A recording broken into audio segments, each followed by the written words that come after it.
भैरवनाथ मवेशी मेला पेटलावद का जो है उसका आज उद्घाटन होना है और उसी उद्घाटन में आज हमारे साथ में जो शामिल हुए हैं वो भारतीय जनता पार्टी के जिला अध्यक्ष हैं सुरेंद्र जी सुराना जी। अब हमारे साथ में उनसे जुड़ेंगे और उनसे चर्चा करेंगे कि 3 जो सीटों पे चुनाव उन्होंने लड़ा है और किस प्रकार से उनकी क्या भूमिका रही और पेटलावद में इतनी मुश्किल सीट को उन्होंने जीता है, उस पर क्या कहेंगे उनसे जानेंगे। सुराना जी, स्वागत है आपका।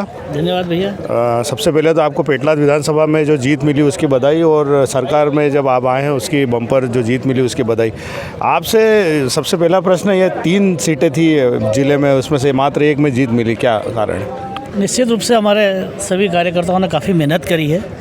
पेटलावद में हम जीते हैं, परंतु थानला में भी बिल्कुल हम किनारे पर आकर थोड़ा सा रुक गए। काफ़ी वोट बढ़े हैं हमारे 2018 के मुकाबले में। इस बार हम अच्छे मतों से आए हैं और झाबुआ सीट पर भी हम पहले 68 हज़ार वोट से हमारे पास, इस बार हम 88 हज़ार से ज़्यादा वोट लेके आए हैं। ये सभी हमारे कार्यकर्ताओं का अथक परिश्रम था। निश्चित रूप से कुछ परिणाम हमारे लिए निराशाजनक रहे हैं, परंतु हम फिर उस पर मंथन करके और आगे बढ़ेंगे।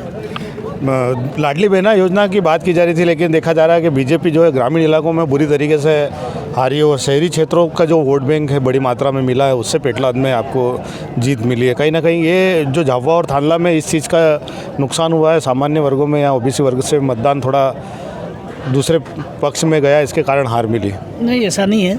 हमारे लाडली बहनों ने भी हमारी मदद करी है। हमारे जैसे रामा मंडल के हमारे अधिकतर जो मतदान केंद्र है वो ग्रामीण क्षेत्रों के थे। पारा के मतदान केंद्र हमारे ग्रामीण क्षेत्रों के थे। ऐसे ही हमारे झाबुआ, पिटोल, वहाँ भी ग्रामीण क्षेत्रों से अच्छा मतदान मिला। कल्याणपुरा क्षेत्र में हमने बढ़त हासिल करी है। तो सबके पीछे कारण ये था कि लाडली बहना ने हमें भरपूर सहयोग दिया है। अब निश्चित रूप से कुछ जगह हम पीछे रहे हैं और उसका हम समीक्षा करेंगे और हमारी गलती कहाँ हुई है उसे हम ठीक करेंगे। चुनाव के बाद भानुपुरिया बाहर आते ही, जो मतगणना केंद्र था वहाँ से बाहर आते ही संगठन पे आरोप लगाते हैं और कई नेताओं पे आरोप लगाते हैं कि भीतरघात हुआ है, नुकसान हुआ है। नहीं, ऐसा नहीं है। और उन्होंने भी शायद, जहाँ तक मेरे को तो कहीं देखने में नहीं आया कि उन्होंने ऐसा कोई आरोप लगाया है। कल भी मेरी उनसे बात हुई है और वो तो क्या है कि पार्टी का काम है और सभी नेताओं ने अपने पूरे ताकत के साथ काम किया है। कार्यकर्ता पूरी ताकत से लगा था और विपरीत परिणाम मिले हैं, इसका हमें दुख भी है और इसके लिए हम समीक्षा ज़रूर करेंगे। जहाँ जिसकी गलती है उससे बात भी करेंगे। जिला अध्यक्ष को लेकर नया विवाद खड़ा हो चुका है। पहले एक पोस्ट आती है कि मैं उपलब्ध रहूँगा कार्यालय पे, भाजपा कार्यालय पे, फिर पोस्ट हटाई जाती है, फिर अलग अलग मैसेज आते हैं, उनके समर्थक कहते हैं जिला अध्यक्ष भानु भूरिया है। नहीं, ऐसा कुछ भी नहीं है। अभी जिलाध्यक्ष के रूप में मैं ही काम कर रहा हूँ। कल हमारी वीसी बैठक भी थी। आदरणीय सुनील जी बंसल हमारे राष्ट्रीय संयोजक हैं। वो अभी 16 दिसंबर से विकास यात्रा चलने वाली, भारत विकास यात्रा 16 दिसंबर से 25 जनवरी तक वो यात्रा चलेगी और हम पूरे लोकसभा के हर ग्राम पंचायत में उस यात्रा को लेकर हमको जाना है। उसके बारे में बहुत जल्दी हम बड़ी बैठक भी करने वाले हैं और हमारे सभी कार्यक्रम वापस सुचारू लोकसभा की दृष्टि से अब हम लोगों ने तैयारी चालू कर दी है और बहुत जल्दी आपको दिखेगी उसमें हमारी फील्ड में तैयारी है। लोकसभा चुनाव आने वाला है। भानु भूरिया हारने के बाद सोशल मीडिया पर एक्टिव होते हैं, मिशन 2024 की बात करते हैं। 2024 चुनाव लड़ने के ब्लॉग्स बन जाते हैं, उनके पेजेस बन जाते हैं, उनके समर्थक 2024 में उनको प्रत्याशी बना रहे हैं। कहीं ना कहीं ये इशारा है कि गुमान सिंह जो सांसद हैं उनके द्वारा कहीं ना कहीं नुकसान किया गया है, उसको लेकर वो उनको सीधा चुनौती दे रहे हैं कि इस बार 2024 में मैं उतरूँगा। नहीं, ऐसा नहीं है। और जहाँ तक उतरने का सवाल है, ये तो सभी ऊपर से हमारा केंद्रीय इशारा मात्र है ये कहीं ना कहीं कि गुमान सिंह को कि ये आपने जो विरोध किया है मैं लड़ूंगा चुनाव। ऐसा नहीं है। वो भी हमारे सम्मानित सांसद हैं और हमारे भानु भैया ने भी इस तरह की कोई बात शायद मेरे को लगता नहीं करी है। अब वो ठीक है, कुछ कार्यकर्ताओं ने जोश में ज़रूर उन्हें लिखा होगा, उसमें तब अपन कैसे किसको रोके, परंतु निर्णय वही होगा जो हमारा केंद्रीय नेतृत्व चाहेगा और हम तो कमल के फूल के लिए काम करेंगे और कमल निशानी हमारा प्रत्याशी होगा। 163 लोग जीत के आ गए हैं, बम्पर जीत हो गई है। निर्मला भूरिया 5वीं बार मैदान में जो जीत के आई हैं।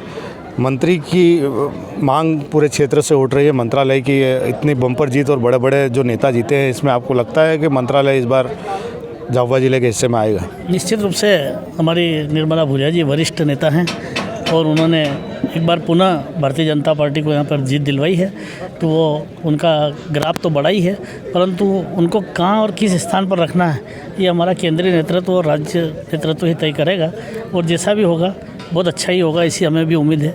जैसा सब कार्यकर्ता चाहते हैं ऐसा हमारे भी मन में है कि हमारे ज़िले को नेतृत्व मिले, परंतु अब ये तो सब ऊपर वाले जो करेंगे वही हो पाएगा। इसी संगठन के साथ में लोकसभा में जाएगी भाजपा या कुछ बदलाव देखते हैं अब? नहीं, अभी तो ऐसा कुछ भी नहीं है, मुझे कोई ऐसे दिशा निर्देश भी प्राप्त नहीं हुए हैं। अब जैसा जैसा निर्देश मुझे ऊपर से मिलेगा, हमारा केंद्रीय नेतृत्व, हमारा राज्य नेतृत्व क्या मुझे निर्देश देता है, उसके हिसाब से काम करेंगे। सबको साथ में लेकर चलना है। हार की जो समीक्षा होगी, 2 जिलों में हार हुई है, उसमें जो समीक्षा होगी उसमें अगर कुछ ऐसा निकल के आता है कि कहीं जो नेता थे उन्होंने पार्टी के साथ में दगा किया है तो उनके विरोध में अगर मौका लगा पार्टी को बताने का तो क्या?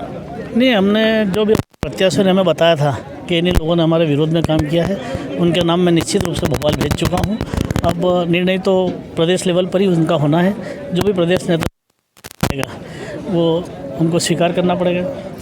तो ये थे हमारे साथ में प्रवीण जी सुराना, जिला अध्यक्ष भारतीय जनता पार्टी। उन्होंने बताया कि किस तरीके से झाबुआ ज़िले में जो जिला अध्यक्ष भाजपा जिला अध्यक्ष है उसको लेकर जो चर्चा हो रही है उसमें कुछ खास बातें हैं नहीं है। वो खुद अभी जिला अध्यक्ष है, संगठन से उनको कार्य भी जिला अध्यक्ष वाले सौंपे जा रहे हैं। और निर्मला भूरिया के लिए भी उन्होंने कहा कि मंत्रालय जो है उसकी उम्मीद है। क्षेत्र को एकमात्र विधायक जीती हुई है, झाबुआ जिले से आदिवासी महिला है, तो मंत्रालय मिलने की भी पूरी उम्मीद है। लेकिन वो केंद्रीय नेतृत्व उसकी जो है वो पुष्टि करेगा, तब तक हमको इंतज़ार करना पड़ेगा। माही की गूंज के लिए विजय पाटीदार के साथ में मैं राकेश गहलोत, धन्यवाद।